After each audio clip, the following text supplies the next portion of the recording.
As you all know, this has been a very difficult couple years for so many in our state.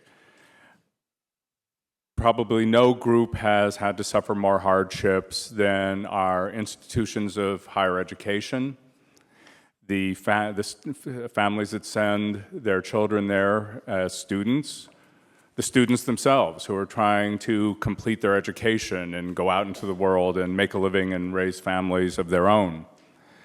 The employees of our institutions of higher learning have been devastated. There have been staff cuts, faculty reductions, layoffs, and furloughs in universities large and small in every corner of Illinois. Our human service agencies have been devastated. Since the day that Lutheran Social Services laid off 750 employees, programs have been curtailed, people have suffered. There have been layoffs, firings, and furloughs, and other agencies, large and small, serving the most vulnerable in our society all across Illinois.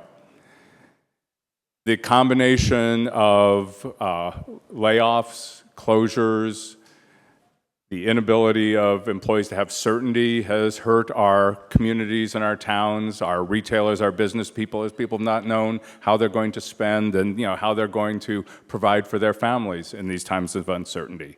So all of this has been building, and it came to a point where in the last year we decided we had to staunch some of the bleeding. We had to help people where we could, and the General Assembly, the House and the Senate and the governor worked together to pass a stopgap budget that provided some relief from funds that were currently available, cash that was sitting in bank accounts dedicated only for the purpose of funding higher education and human services. We decided to pass legislation that would appropriate that and let that cash go out to serve the neediest in our society and to serve the youth of our society who are going to be Illinois' future. But as we all know, on December 31st of last year, that stopgap budget expired. Here we are. We are now in April. And our social service agencies, those who serve seniors, those who serve children, people with disabilities, people who serve those who are homeless, those who suffer from mental illness, those who are trying to recover from addiction, those with epilepsy, children who are autistic, our immigrants and refugees, our HIV and AIDS programs, our breast and cervical cancer programs, our domestic violence shelters, all of these have suffered because there is no money coming to them. Money that they are working every day in the most difficult situations to provide services to the most vulnerable, while we do not pay them. So just, there's some very heart-wrenching stories I could tell. I mean, every city and town, we've all seen it in our districts. In Centralia, PAVE, the domestic violence organization there, has closed its doors. In Bloomington, providing access to help, laid off all 6 staff members and shut the senior programs. In a program called SWAN in Olney, Illinois, domestic violence organization, is trying to keep its doors open by furloughing staff. In Jacksonville, Illinois, Wells Center, a 49-year-old drug treatment center, announced that they were planning to shut their doors this month. Council for Jewish Elderly in Chicago, a storied organization that has provided decades of reliable service to Jewish seniors and others, especially immigrants and refugees across the Chicago metropolitan area, announced that they finally had to close their doors. At Southern Illinois University in Carbondale, President Randy Dunn announced on March 28th a declaration of financial emergency and approved intercampus borrowing and programmatic cuts of $30 million. At Illinois State University in Bloomington, President Larry Dietz said, we can continue indefinitely, But if you ask us how long you can go before we are severely, perhaps permanently damaged, I'm afraid that's already happened, was his quote. At Western Illinois University, President Jack Thomas has asked the faculty to take a 3.1 pay cut, and there are more actions to come. At Northeastern Illinois University in Chicago, 300 student employees had to be furloughed so that the regular staff could get paid. And I can go on and on through this list, but we all know too well the impacts of the state not having a budget have had. There are other issues we can talk about, but this is an appropriation committee. It is our job to appropriate money and be sure that we are fulfilling our responsibility to the citizens, to the most frail and the vulnerable, and to the future. So in the last stopgap budget, we were very careful to stay within certain bounds. We were very careful to stay within the bounds of not dipping into GRF, since we did not have a full state budget, that we were going to use certain specific specialized funds that were dedicated for the purpose of either human services or higher education, and that we would divide that money up as equally as best we could so that everyone needed help got some help.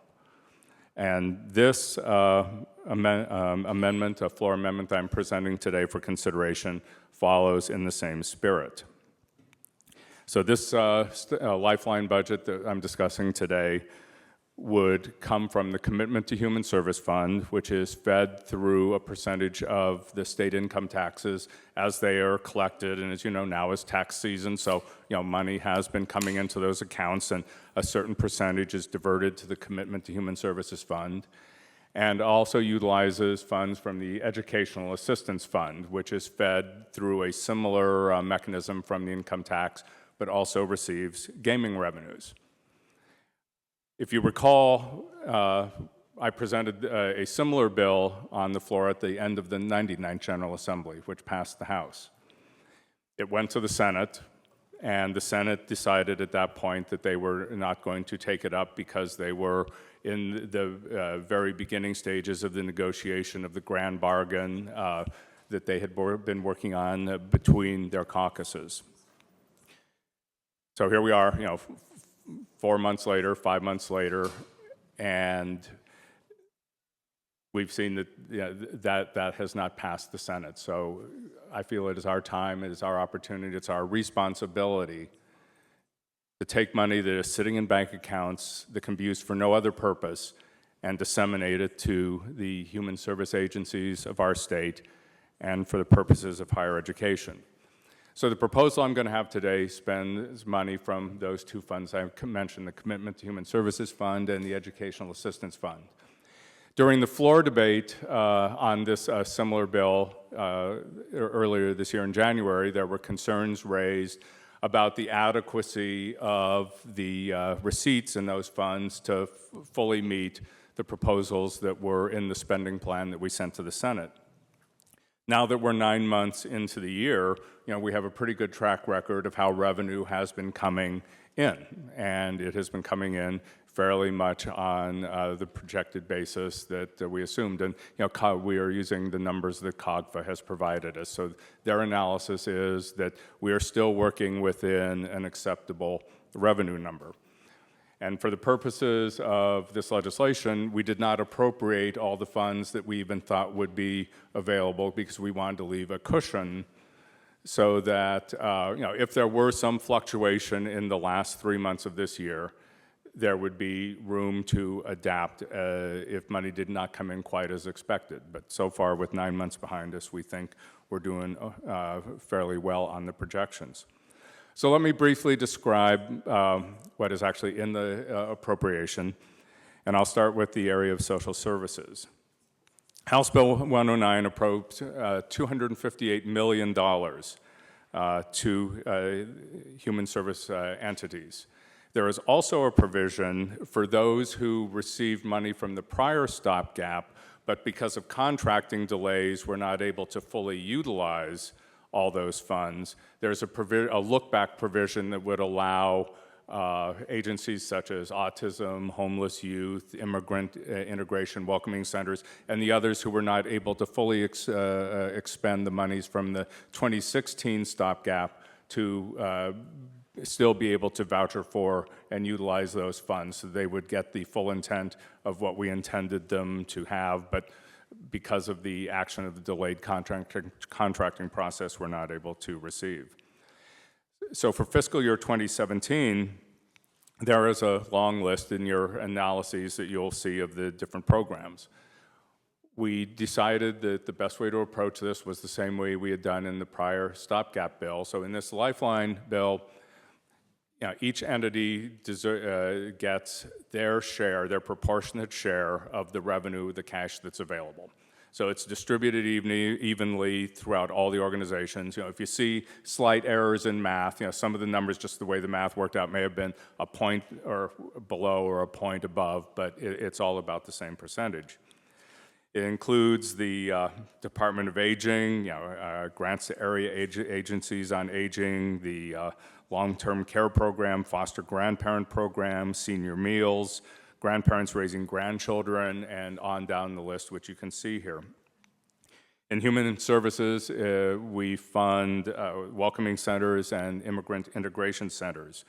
We provide a large block of grant funding to mental health providers across the state for them to draw on for a variety of needs, particularly hiring psychiatrists and be able to pay them enough rate to attract a psychiatrist to work in the community and treat patients in the neighborhood.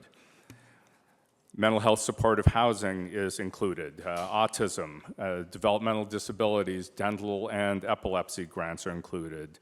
Addiction treatment is included. The opioid dependency program is included. Emergency food program, homelessness prevention, children's place, the infant mortality program, teen parents, supportive housing, homeless youth services, Rape Victims Prevention Act beneficiaries, domestic violence shelters, Teen Reach and other after-school youth programming are included, as are summer jobs for youth. And there is a much lengthier list, but I believe that gives you a flavor in aging and human services. Then in public health, we fund the sudden infant death syndrome, the sickle cell clinic, prostate cancer awareness program, the AIDS drug assistance program, breast and cervical cancer screening, school health centers.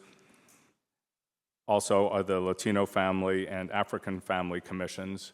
And we also fund several violence prevention initiatives that will work in conjunction with the after-school programming, the youth services, mental health and substance abuse programs to provide resources to reduce the epidemic of violence that so many of us have unfortunately seen in our cities and towns. So we also fund both youth and adult redeploy and diversion programs, Operation Ceasefire, Safe from the Start, bullying prevention, and other programs that serve youth who are survivors of trauma.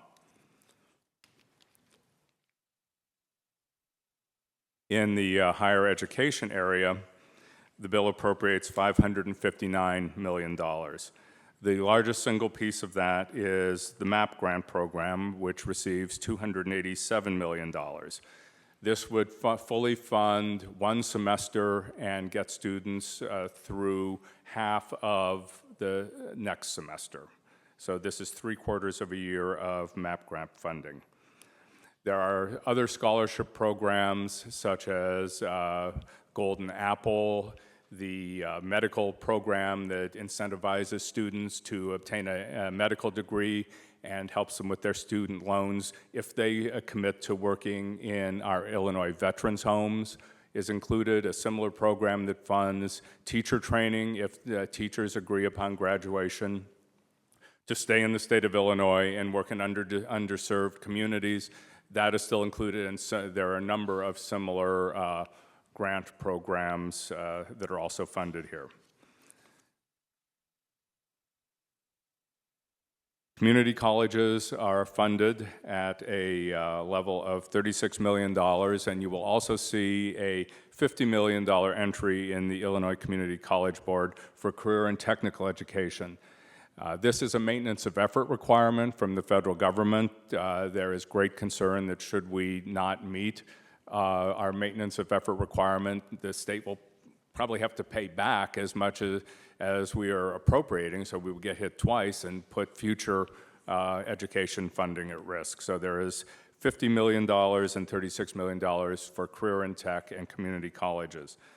You can see the rest of the list, and then our public universities are included in this stopgap lifeline budget. Each one, again, is rewarded a proportionate share based on their initial appropriation. So everyone is treated equally. There are 2 schools that have been added to this list since the stopgap budget was passed, because in this short amount of time, 2 more of our public universities have gone from a regular operation mode to a educational crisis operation mode. And those are Governor's State University and Northeastern Illinois University. So, ladies and gentlemen, that is what is in the bill. That is what it does. It works with resources we have. It works with resources that can be used for no other purpose other than purposes like this. It's something that can immediately be expended. I just want to make it clear that this is not just adding to the pile of bills that is $12 billion high in the Office of the Comptroller.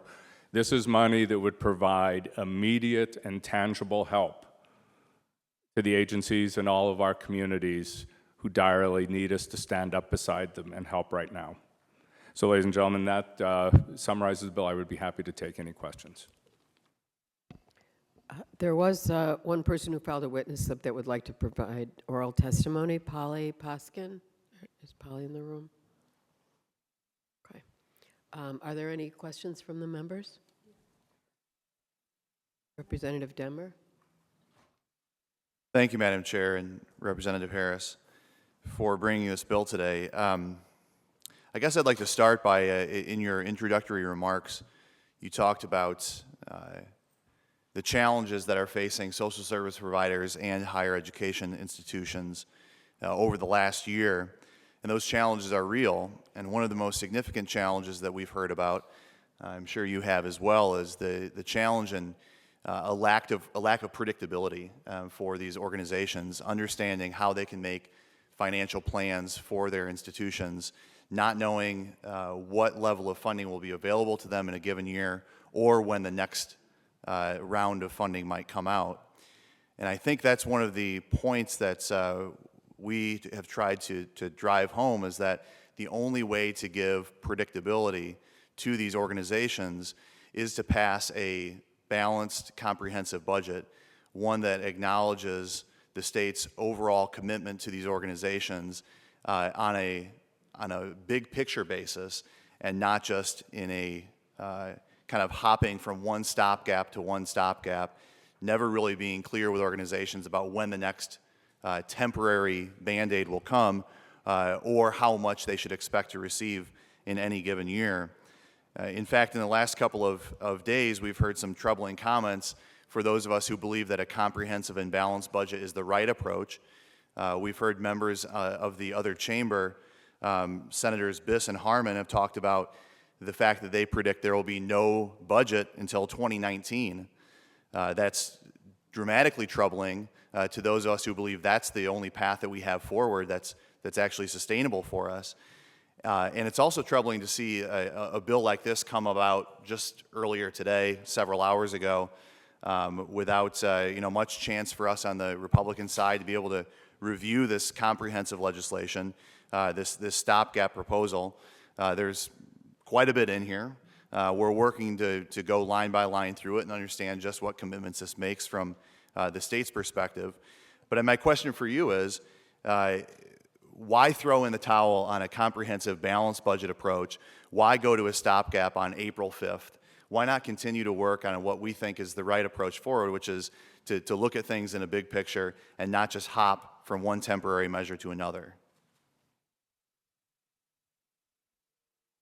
Should turn this back on. So, you asked me about my commitment to a full budget. I think this is something that, we all share a commitment to. As to what's said in the other chamber, I can't comment on opinions they may or Would may you not refute have. those statements, though, that we won't have a full budget until 2019? Yeah, I cannot discuss what the other chamber is going to do. That may be, in fact, their opinion. But with me, hope springs eternal that we can find a way to work our way through this. But I also know one other thing is we look at the big picture. There may be a lot of entities, and hopefully this won't happen to people. There may not be entities around to see us get to the big picture if we don't pass this bill and start getting this money out. And we're not talking about entities who can say, well, we'll wait another 6 months or a year while items of public policy are debated in Springfield. They need help and they need it now. So how long do you intend this stopgap to last? When will we have to come back for another stopgap? I think you'll find that this is for the conclusion of this fiscal year, so it would end at the end of FY17. And in FY18, the magic of one day changes from FY17 to FY18. Do we think that for 2018 we might be able to get a comprehensive budget? I think if we all work together, and I think I've said this at leaders' meetings, and I think I've said this in rooms like this, that if all 4 caucuses in the governor's office are able to get together and work together, as we did in room 100 last year, we were able to produce some results. So I would still be hopeful that a process like that could I'm hopeful on that too, and I join you in that hope. And I thought it was discouraging and disheartening to hear the comments from a couple of Senate Democrats talking about the fact that they don't think there'll be a budget for 2 years. I don't think the state of Illinois can live on stopgaps, on just stopgaps chained one after another on an unpredictable time frame with amounts of money that are somewhat arbitrary about what percentage of money people get. That's not any way to give predictability or consistency to those organizations. If I could look at a couple of specific items that I've seen in here, and again, we haven't had much time to review this, but a few that stand out. First, there's funding included here for the Grow Your Own Teachers program. I'm questioning if we're looking at programs right now, given the significant financial challenges that you brought up in your opening remarks, and that I agree the state faces, why we would look at the Grow Your Own Teachers program, which I'm looking at a report here from 2015, which says that in the decade that the Grow Your Own Teachers program had been in existence, the state spent $20 million, and 80 teachers were teaching as a result of the Grow Your Own Teachers program. $20 million to put 80 teachers in the classroom. If we're at a time when we have as significant a financial pressure as I think we both agree we do, why put additional dollars into a program that's had the track record like that? I think what we are trying to do here is evenly fund, since this is a lifeline budget, keep these organizations alive. And different members of different caucuses and the caucuses themselves may have different ideas about the worth or the productivity of certain organizations and who they serve and how they serve them. And those are valid discussions to have. But in this lifeline budget, we decided not to start picking out, well, we're going to fund this program, but not this one. I think it's always an appropriate time to look at the effectiveness of programs. And we're talking about a very limited pot of money in what's described as a lifeline. If we have to prioritize to that degree, wouldn't it make sense to also take into account the effectiveness of those programs? And I think this is some of the transparency things that we've been working toward.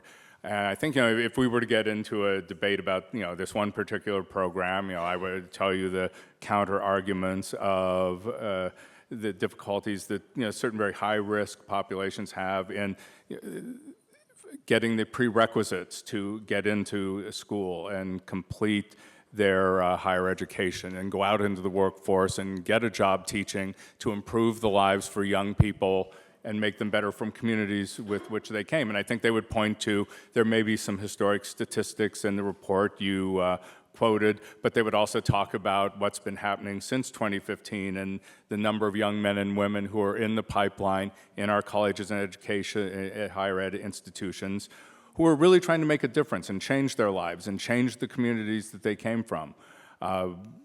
So yeah, Well, I appreciate that, and I'm not questioning the motives of a program like that. I think we have to recognize that with a program that has aims to increase the number of homegrown teachers, those are admirable programs. That's not the only way to go about increasing teachers from communities. The second couple of items I'd like to look at are in this proposal. We see additional funding for the Latino Family Commission and the African American Family Commission. But it's my understanding that both of those organizations, which received funding in the Stopgap proposal, those funds have not been expended by those two organizations because significant audit findings have placed those organizations in non-compliance, and those funds are not eligible to be received by those two organizations. So my question is, if we have, in each case, over $730,000 that was appropriated in the Stopgap, yet material audit findings put them in non-compliance, why would we add dollars into those organizations that haven't even spent the $730,000 that we gave in this earlier Stopgap? Yeah, I'm glad you brought up audit findings because you had House Bill 2747 that we passed out of this committee, which helped the Department of Human Services clear up some audit findings and tens of millions of dollars that had been spent by the department that were called out by the auditors. And I understand people do get audit findings, and I commend you for helping the Department of Human Services clean up one of the messes that they had created. And I think that the intent in these two agencies would be also, they got an audit finding, as agencies often do, to be working with the auditors and the appropriate people to clean up those findings so that they can operate in an appropriate manner. I'd also point out there's a difference between audit findings related to the interpretation of a state statute that passed with bipartisan support several years ago and those that are current about the expenditure of funds and the appropriateness of the expenditure. The next item I'd like to highlight is there's an appropriation to the Illinois Board of Higher Education for a program called the Chicago Area Health and Medical Careers Program, almost $1.5 million appropriated to that Illinois Board of Higher Education. I saw a communication from the Board of Higher Education saying that program was discontinued on April 3rd of 2016. Is it your intent to restart a program that has been out of existence for over a year? Yes, I understand that making this money available would help them restart the program. It's like a lot of other agencies, whether it's in human services or higher ed, as we have starved them of resources. Some have fired their employees. Some have, like Catholic Charities, have shut down entire sectors of their programming. Others have had furloughs. Others have said we're going to mothball what we're doing until the state gives us some money and meet some of its obligations so that we can reopen back up, because we do not want to begin people down a career path and then have to pull the rug out from under those people because the state has not met its obligations. And I think this would be in that category. I understand that. I guess the idea of calling this budget a lifeline budget, though, to keep those who are offering services today, to keep them from having to make decisions that might lead them to close their doors, doesn't exactly jive with a few of the items we see here, in which there is funding for new subsets of funding or restarting programs. Those things don't mesh with the rest of the services. If you just want to leave them dead, I don't Lifeline. think that's a good option. I think just to say, declaring victory over, those who have fallen by the wayside is a good thing. I want to help these organizations survive. I want to restart programs that educate our youth. If we can begin to welcome immigrants and refugees into our state again and begin to help them become productive citizens, I want to do that. If we can help families identify those with sickle cell gene and help them receive appropriate treatment, I think that's a worthy thing to do. And I don't disagree, but let's understand the difference between a lifeline budget that's designed to provide funding for those who are currently providing services versus one that would add on new programs or restart programs that had previously been closed. The last thing I'd like to ask you about is this bill appropriates $258 million out of the Commitment to Human Services Fund, yet I have a projection here that says that the end-of-year balance estimate, that the current balance estimate in the Commitment to Human Services Fund is $112.5 million, and that by the end of this fiscal year, there's a projected $197 million to be appropriated out of the Commitment to Human Services Fund. So with this bill appropriating $258 million out of that, doesn't that put us in a position that you described in your opening remarks as not happening, and that's doing a payment cycle with some of these things, pushing them off into future fiscal years. We're off by about $60 million there in that Commitment to Human Services Fund. And again, you can have the estimate you have. I'm not sure where it came from. Ours was based on COGFA numbers, and they seem to be pretty confident that they were correct. So we already appropriated some money out of the Commitment to Human Services Fund in the SB 2047 stopgap, and COGFA has also recently reduced their projections for revenue this year. I think both of those things may have had an impact in the Commitment to Human Services Fund. I'm just concerned. I think we took those. Those are very good points, and I think that we've watched very carefully how income, both individual and corporate, have changed, and it's something we're cognizant of. I appreciate that, and we're always working with revenue estimates here. I guess when we see something that looks like it's $60 million out of balance, based on projections 9 months through the year, which are relatively robust projections, it's of significant concern to us. So again, we've had a couple of items here. I think other members have some questions as well, but we're looking at this in a couple different ways. I don't think it's fair to characterize this as something that will give a lot of a reassurance to people who are currently providing services. They don't know when the next stopgap is going to come, what amounts of money that will appropriate. The path forward here is for a bipartisan negotiation for us to work together on a comprehensive and balanced budget, and I just don't see hopping from one stopgap to the next as a way that we accomplish that. Thank you. Representative Balak. Thank you very much, Madam Chair.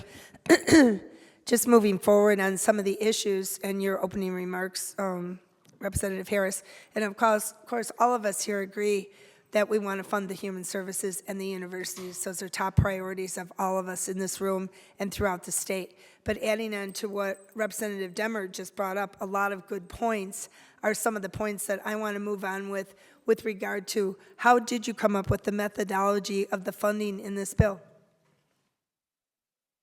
What was your methodology used in the funding in this bill?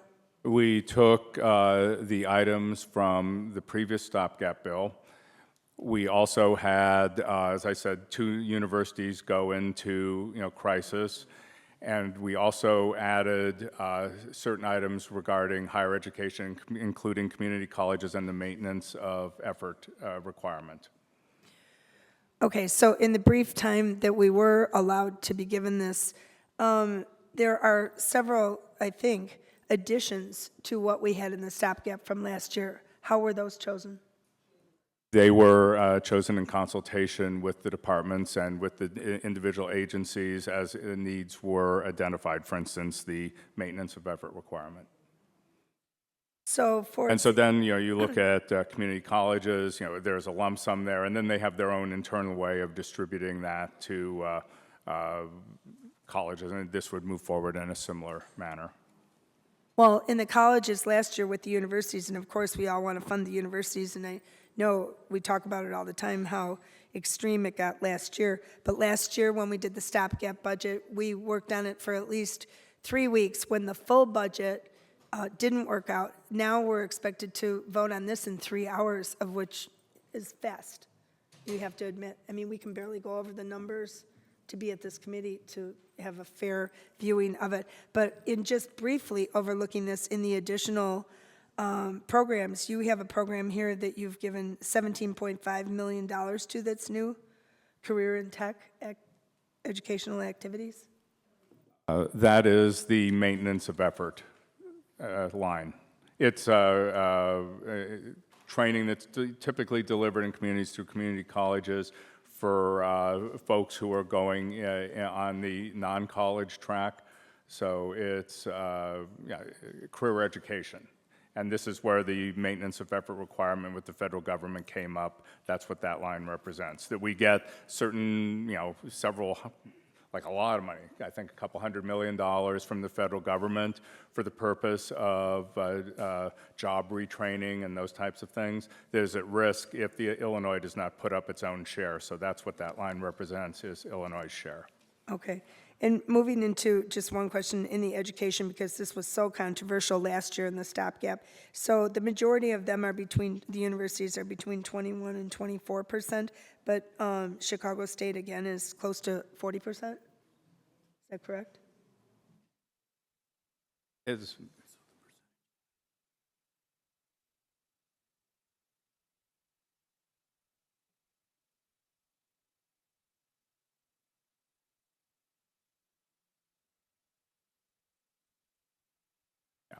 okay, so this is a complicated explanation, and I hope my learned counsel will stay close and like whack me if I get this wrong. All right, so the college and university money was distributed on an even basis in the last education stopgap, and Representative Mayfield may know, some of this also.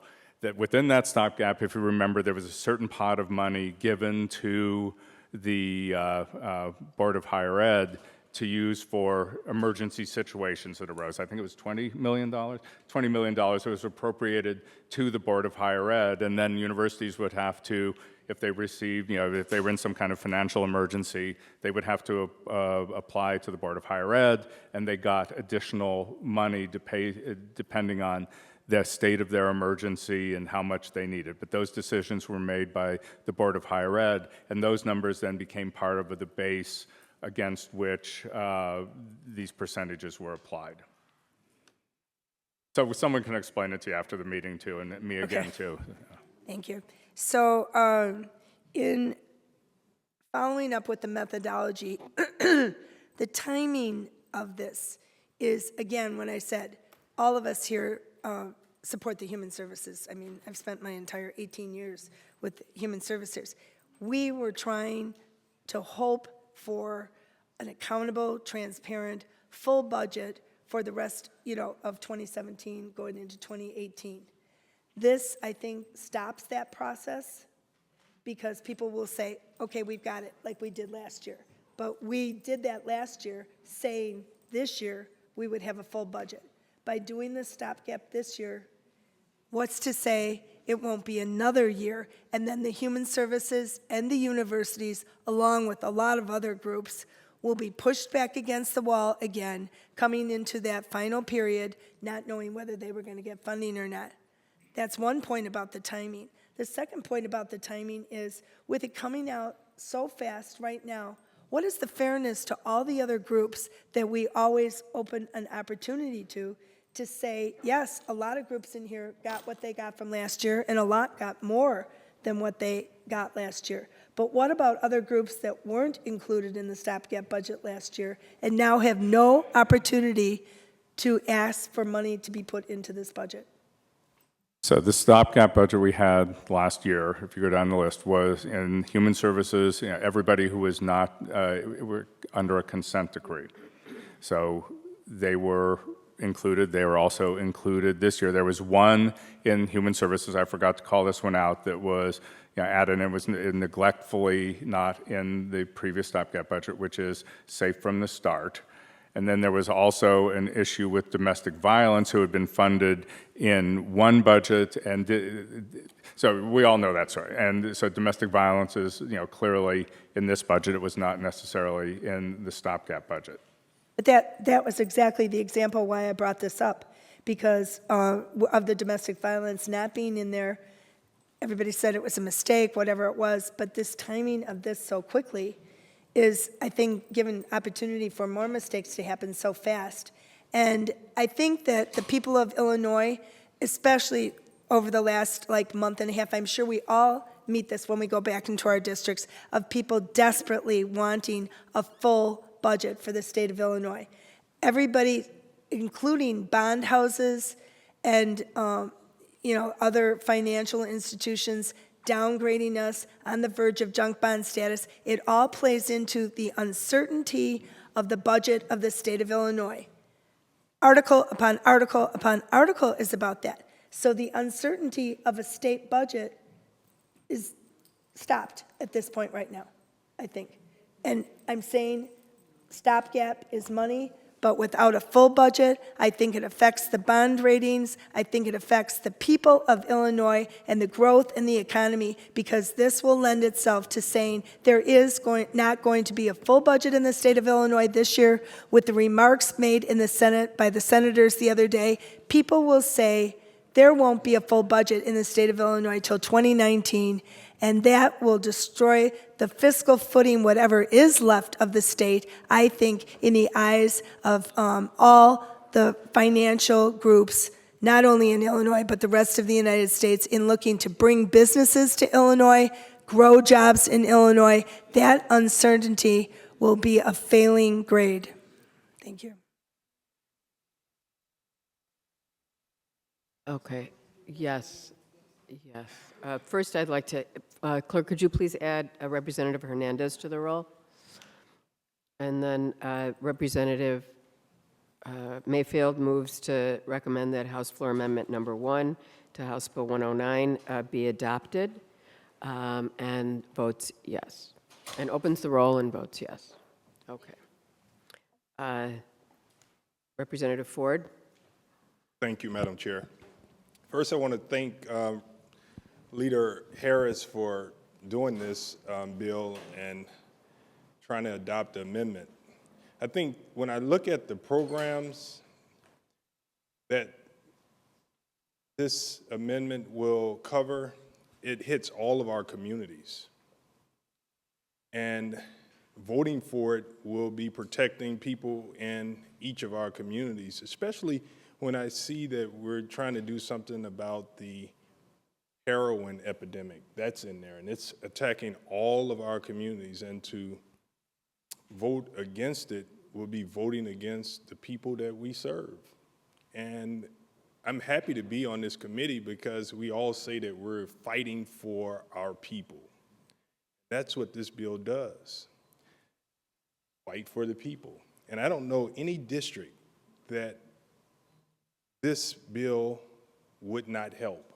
Now, I do know that there are some districts that may not feel the pressure, like the 8th District in the Austin community, and some people may have the luxury to argue and say we could wait another day. But Greg, I have to ask you, if the other side decided that there were some programs that they feel is so important, which they have a right to ask for, would you consider adding them so that they could vote for the bill? I think, since we're working with a finite amount of money, then if people want to say, well, we would like to cut out the autism program to put in something, it would have to be something that fit within the parameters of the spending plan, but Negotiations, you're open for negotiations if they're I willing think to this vote. is the bill I want to present, Yes, but Representative. I think this is the bill I want to present, and if people have recommendations, I'm happy to hear them. that's what I asked. So I'll go to the other part. It reminds me of being in college and struggling, and I think everyone in this room probably had a point in their life where they only had enough to get a quarter tank of gas to get to the next point. This is just like that. What, are we going to leave the car on the road, or are we going to keep moving to get where we need to get? So I urge everyone to be wise and vote for this so that we can live another day and fight for our constituents. There's no reason to vote against this. Revenue is coming in every day. And to vote against this would be voting against your constituents' best interests and the best interests of the state of Illinois. Thank you. Representative Feigenholtz? Thank you, Madam Chair. I just want to make a couple of remarks to my well-respected colleagues on the other side of the aisle for some of the questions and comments that they've made. Your passion for a full budget is noteworthy. There was a lot of negotiation in the upper chamber over the last few months, and we were all watching very carefully and quietly, hoping that there would be progress toward a full agreement and a full budget. But with all due respect to Representatives Belloc and Demmer, it was very painful for even Democrats to watch the governor throw Christine Radogno under the bus.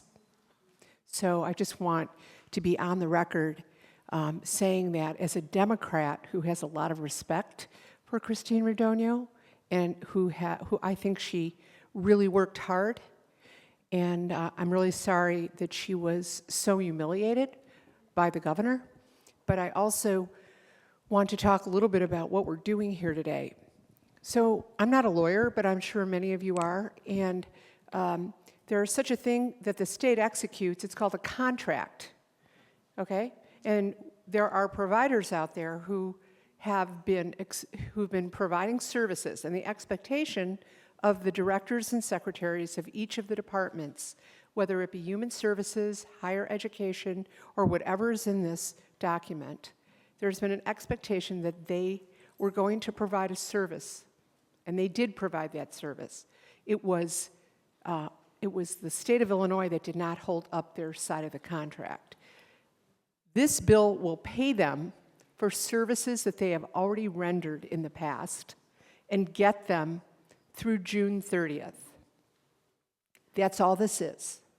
This is a response to the people that have been calling our district offices, whether they are nursing homes, community providers, mental health services, substance abuse, domestic violence. These are people who the state of Illinois has a contract with. The governor's office gave them a contract. They are providing a service. They should be paid for the work they're doing. That's what this is. This is money that is just sitting in an account. It's unappropriated. There's nothing else we're doing with it. And so voting against this bill is criminal. It's just stupid. Representative, are you done? Thank you. Representative Wallace?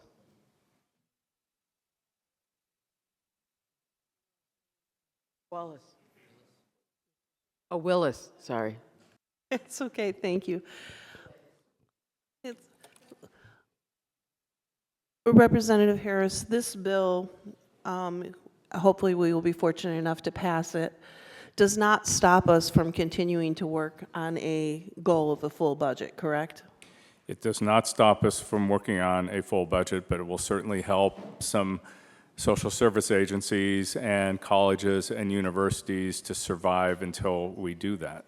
Right, and if we combine this lifeline budget along with the funds that we were able to pass with the stopgap budget, it still does not give these agencies the full budget that they would have been due for fiscal year 17.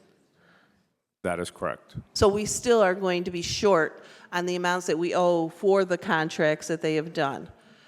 One of the things I want to bring to the general attention, I am so fed up of hearing that the other side feels for the human service agencies and they want to see it work. You're not putting your vote where your mouth is. You know, this is something that, it's not perfect, we know that. A perfect world, we'd have a full budget. The governor would have worked with the Senate when they had their grand bargain. We wouldn't have had it all go up in flames. We would have been where we needed to. You're not really saying that you're working for the human service agencies if you're not going to support this. This is something you need to support with more than just saying that you're supporting it. You need to support it with a vote. Thank you. There being no further debate, oh, I'm sorry. Yes, Representative Ballack. Representative Ford votes aye. Representative Ballack. Thank you very much, Madam Chairman. And in response to some of the comments, I'll say we all supported the stopgap budget last year. We worked in a bipartisan fashion on that budget, and I think that we did what was the right thing to do.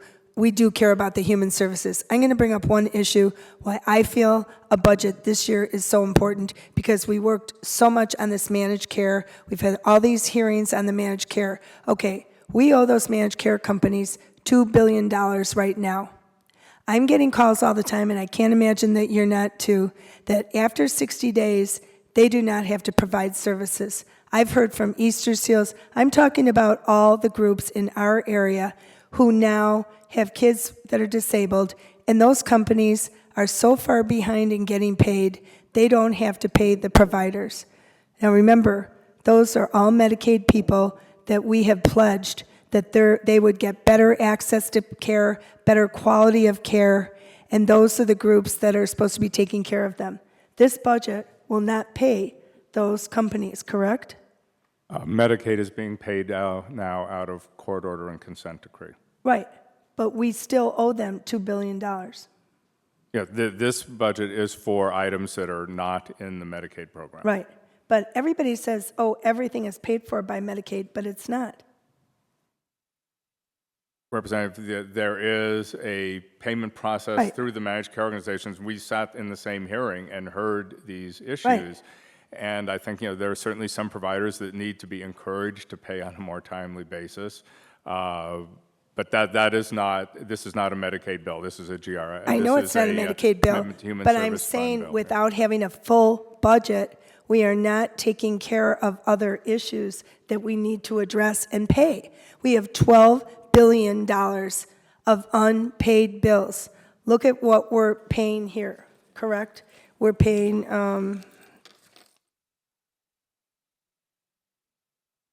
we're appropriating $258 million in the Commitment to Human Service Fund.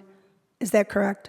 And the other monies come out of GRF. The $2 billion you're talking about is general revenue, which is the tax dollars of the state of Illinois.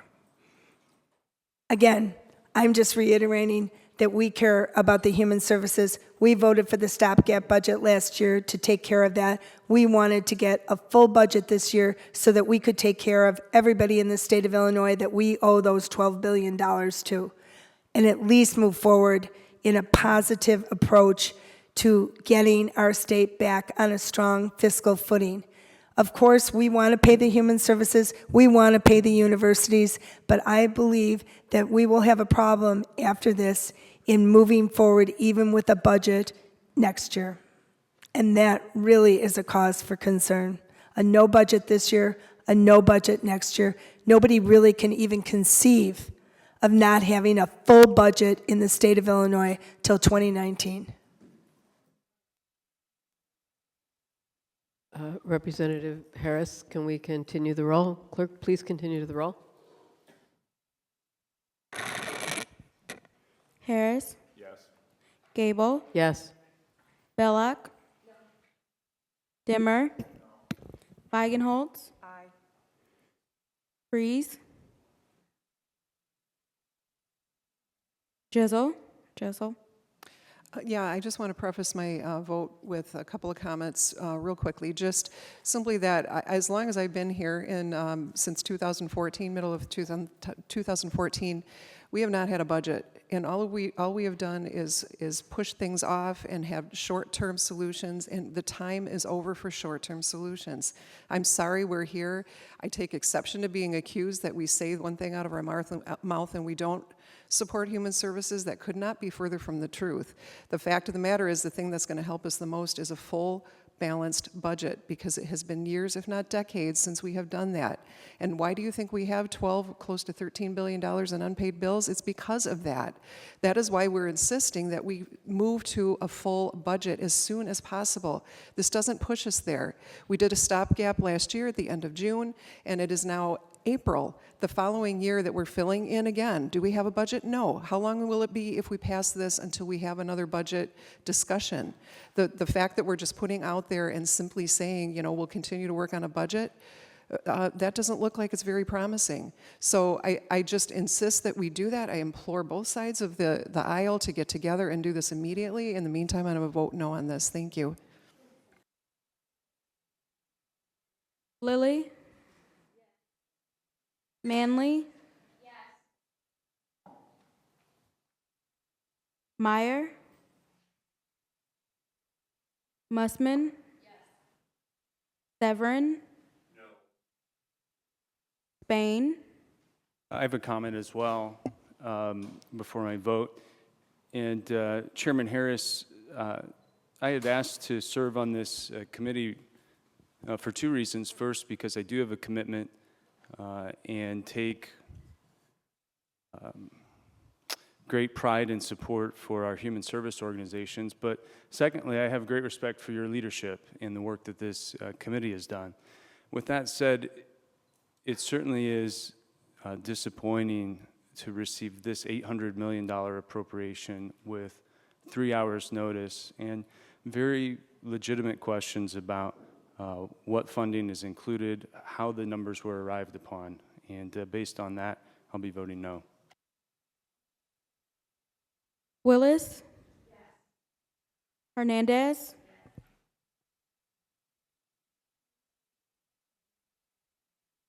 There being 10 votes in favor, 5 votes opposed, and 0 voting present, House Floor Amendment Number 1 to House Bill 109 will be favorably reported to the House floor. Representative Harris, back in the chair. Thank you, ladies and gentlemen. There being no further business to come before the House Appropriations Human Services Committee, we will stand in recess to the call of the chair.